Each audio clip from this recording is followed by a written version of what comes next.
Hey boys, today is January 29th, and one of the parts of our reading today was from Psalm 24, which I think is maybe the most important messianic psalm. It's one that I really like, and I always, when I teach it, say it's really to be read in concert with Psalm 22 and Psalm 23. Psalm 22 also a very messianic psalm. Psalm 23, of course, the most famous psalm ever written, and also messianic psalm, but Psalm 24, I think, really gives us the clue that if we were reading it from an Old Testament perspective, that the Messiah, the one who's to come, is going to be both God and man. And that was really the difficulty that the Pharisees had with Jesus. It wasn't so much that he claimed to be Messiah, that wasn't so much a problem for them, but that he claimed to be God come in the flesh. And there was no sense of expectation on their part that God could become man, that God from their point of view, was completely a different order of creation, and he is.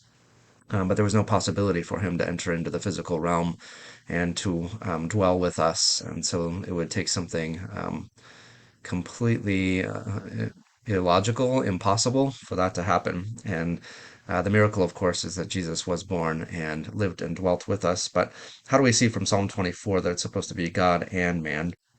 Well, I think it's kind of throughout this psalm. Verse 3 says, and well, we'll start with verse 1. The earth is the Lord's and everything in it, the world and all who live in it. For he founded it on the seas and established it on the waters. So it's talking about the creative God there, the creator of the whole world, and everything belongs to him. It was made by him. And we know from the New Testament as well that that is what's claimed about Jesus too, that all creation comes through him and by him and is for him. Verse 3 says, who may ascend the mountain of the Lord? Who may stand in his holy place? And what I think it's talking about there is taking his rightful place up in the Temple Mount area to be in the king, well, on the throne really of Israel. So it has to be a descendant of David. It has to be a person to do that. But verse 4 says, the one who has clean hands and a pure heart, who does not trust in an idol or swear by a false God. And as we think about that completely, I mean, there is no one who has completely clean hands and a pure heart. That would be somebody has to be perfect to be that. So it has to be a perfect man from verses 2 and 3, or really from verse 3 and 4. Um, but then at the end of the psalm, it goes to some capitals. You'll see that it is capitalized, the word king is capitalized in the last four verses. Lift up your heads, O you gates, be lifted up, you ancient doors, that the King of glory may come in. I think it's a picture of coming into the city of Jerusalem to take over to take over that throne, to sit on that throne. And who can do that? It has to be the King of glory, King in all caps there.